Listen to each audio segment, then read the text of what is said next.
Alright guys, this customer came in with a 07 Impala. She was hearing right front wheel bearing noise. So I took the car for a test drive, and on my test drive I noticed that the ABS light is on and the traction control light is on. So I'm driving the car, and if you look to see right here, you can see this is the right front wheel bearing. These are the speed sensors. The right front wheel bearing is reading 0. The right rear has got 13 miles an hour. And the left side, each one has 13 to 14 miles an hour as I'm driving. And you look at the right side, it is stuck at 0.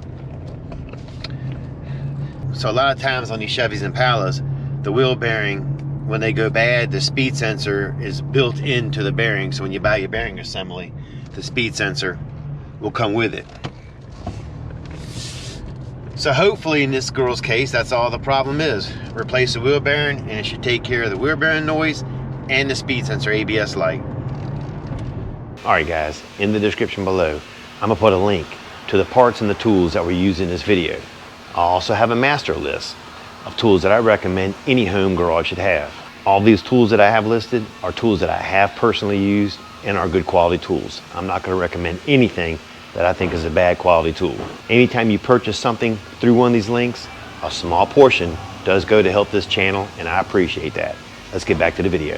The first thing you're going to do is take off the caliper. It is held on with a 13 millimeter. And while we're at it, the customer was complaining of coming off the interstate at 55 miles an hour, hitting the brakes and having a bad vibration in the front end. So I checked it, and the rotors are definitely warped.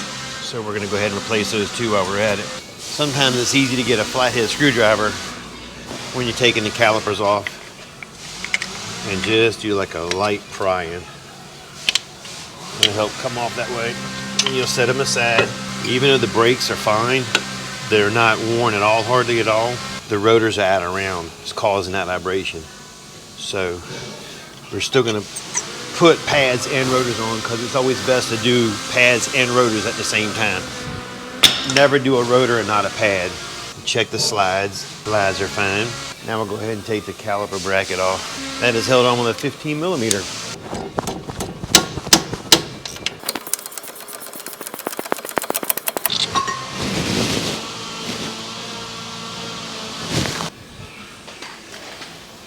Big ass feet, knocking shit all over the place. We have a T30 right here, and that's holding on the brake rotor. And the easy way to get that off is you get an impact driver. And this is what it looks like. And you'll turn it in the direction you want to take it off. And by doing that, it helps it so it doesn't strip. A lot of times if you try to do it by hand, they're so tight in there they'll strip. But when you take an impact driver and you drive it like that, it gives it a jolt, knocks it loose. All right, this is your wheel bearing right here. If you look right here, you can see all kinds of debris and metal all up in here. It's the wheel bearing coming apart. And the wheel bearing is held on with a 13 millimeter socket. I'm going to use an impact driver for that. It's a lot easier. If you're at home, you're probably going to have to use a regular ratchet and put like an extension on it. My 13 split wide open. That's why it's rounding off. Time to get that one replaced. So what I'm going to do is I'm going to use a 13, an impact socket. It's thicker. You put a little more force on this one without breaking it. Going to go for a longer extension on the top one. On this one on the right side, we're going to use a swivel head. And I use this right here. It's like an impact swivel. It's made to put on an impact. All right guys, take a look at this. The wheel sensor got hung up in the axle and ripped the connector off. I checked all the local auto parts stores and no one's had a connector. So I'm gonna have to clip the wires here and splice them into the existing. Whenever you do something like that, you wanna make sure you use butt connectors that are heat shrink. What I mean by that is, after you connect it, you put heat to it and it shrinks around the wire, keeps any moisture from getting inside. And this is what I mean by heat. Put your torch on, make sure it gets plenty hot. Yeah, it's definitely hot. When you heat it up, watch what it does. It shrinks around the wire. And that's what it looks like when it's done. And that'll keep moisture, dirt, rain, anything else out.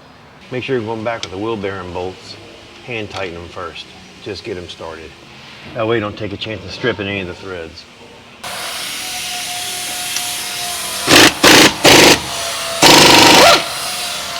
Alright, being the wiring was broken, the connector on the side over here, the clip is gone, so we're going to take wire ties, and I'm going to wire tie it to the knuckle right here. I'm going to use 2 wire ties just for extra support. I apologize for the excessive noise in the background, but they're grinding on cars right now. All rotors come with a coating, and that's to protect it from rusting.